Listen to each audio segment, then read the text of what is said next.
peringkat FIFA yang hari ini tanggal 10 Juli 2025 FIFA mengeluarkan pengumuman terbaru mereka untuk peringkat FIFA di seluruh ya dari atas sampai ke region Asia. Kalau peringkat pertama masih ditempati oleh juara dunia Argentina. Ya, kemudian ada tim Matador Spanyol, di sana ada Prancis yang mengikuti di peringkat ketiga, ada Inggris dan Brasil, itu ada yang ada di 5 besar. Kalau di Asia masih tetap dipegang oleh 2 tim kuat.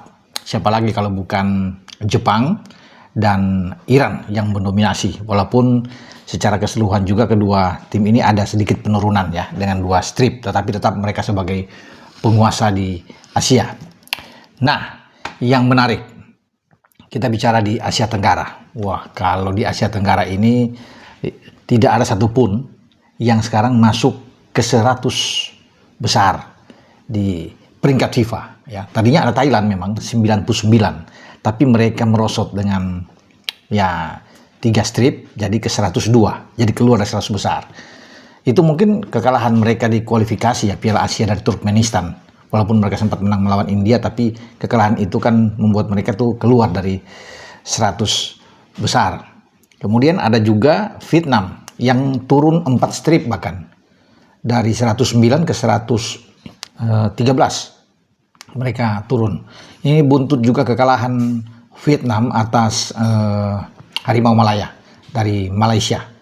Sehingga posisi Vietnam dengan Indonesia, dengan kita itu hanya berjarak 5 strip. Karena kita tuh ada naik peringkat yang cukup signifikan. Kalau bisa kita lihat ya, dari 123 ke 118, ada 5 strip kita naik ke 118. Walaupun kita sempat kalah memang di bulan Juni itu dari Jepang ya. Kalah secara telak di pertandingan terakhir ya, di kualifikasi untuk pra Piala Dunia di putaran ketiga. Tapi sebelumnya poin kita dapat tinggi itu lawan Cina. Ada sekitar 15 poin lebih. Nah, itu yang mendongkrak posisi kita dari 123 menuju ke 118 dengan berjarak 5 dengan Vietnam. Saya pikir ini seru, menarik. Jadi kita bisa saja melampaui itu, bahkan mendekati Thailand. Kalau dengan Thailand mereka 102, 16 strip ya. Sudah tidak jauh, tadinya kan sangat jauh, bahkan di atas 30 strip sebelumnya, 40 strip dengan Thailand. Tapi kita terus mengejar ini karena target utama dari PSSI dan juga ini dicanangkan oleh Ketua PSSI bahwa kita harus bisa masuk ke 100 besar. Dan itu sudah di depan mata karena di posisi 100 itu kan hanya 18 strip. Jadi kalau kita bisa mendapatkan poin banyak, kemenangan di putaran keempat dalam lanjutan pra Piala Dunia untuk meraih tiket tersisa.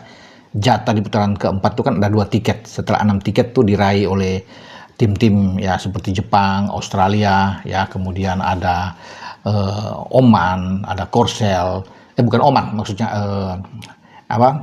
Yordania karena Oman kan itu out, ikut bersama dengan Irak untuk di fase keempat, sama juga kita dengan Arab Saudi. Jadi yang ada di grup B itu yang keluar adalah Korsel dan Yordania. Yordania ini membuat kejutan, tadinya yang diunggulkan adalah Irak, tapi akhirnya mereka yang lolos Piala Dunia, luar biasa. Sementara di sebelah siapa lagi kalau bukan Jepang juga sudah lolos. Uzbekistan juga lolos ya, dan ada Iran.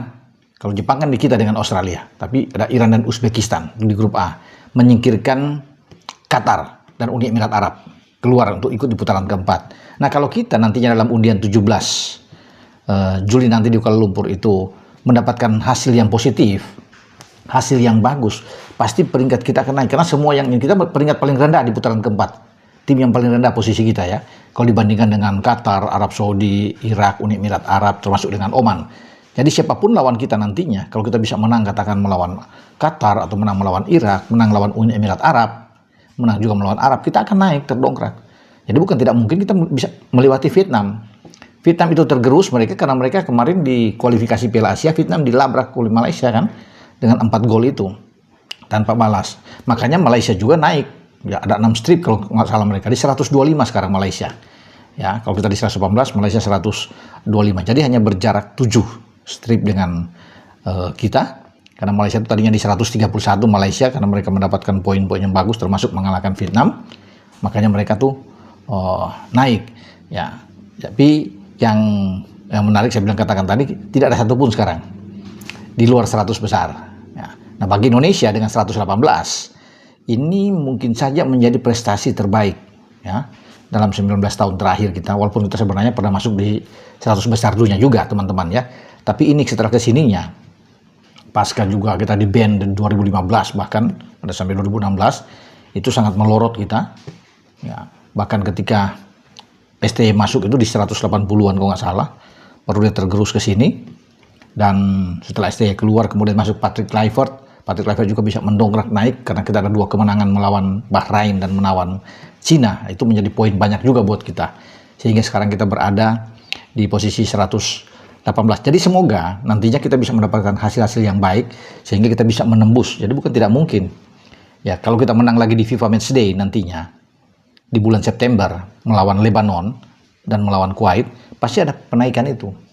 Bukan tidak mungkin juga di situ kita sudah bisa menyamai Vietnam dan bahkan melewati Vietnam. Itu luar biasa. Karena untuk ukuran di ASEAN kita kan ketiga setelah Thailand dan Vietnam. Ya, sekarang kita lagi merasa menekan Vietnam, bahkan menekan juga Thailand. Kalau kita menang nantinya di putaran keempat dan syukur kita bisa lolos, kita akan tembus pasti di 100 besar. Bahkan bisa melampaui Thailand. Itu suatu pencapaian yang luar biasa dan pasti menjadi sesuatu yang baik buat kita semua, kabar yang menggembirakan tentunya. Ya, kita doa aja. Doa bersama, walaupun banyak juga yang menyangsingkan ya, meragukan, kita sulit. Kalau masih dengan pelatih PK lah, kita akan sulit bisa lolos. Ya, saya pikir janganlah. Semenjak saat ini kita harus bisa memberikan dukungan kepada tim nasional kita. Apapun itu, ini tim kesayangan kita yang harus kita terus bisa memberikan dukungan. Ya, apapun pelatih di sana suka atau tidak suka dengan PK ini, karena banyak juga yang masih menyukai STY. Tapi kita melihat dengan merah putih sekarang, ya, Garuda di dada. Jadi itu yang harus kita lakukan, mensupport dulu. Ya, jangan kita sudah langsung ya melabrak pelatih, ya kemudian ya kita tidak yakin dengan tim ini. Ya, sekarang kita harus terus membantu, ya memberikan support. Itu yang paling penting kita sebagai penggemar sepak bola Indonesia yang sangat sayang dengan tim kita. Ya, kita berharap ya jangan kita seakan-akan gitu, nggak usah lolos, nah, bahaya nanti buat kita ya. Kita tetap harus yakin. Oke, dengan saya Bung Ropan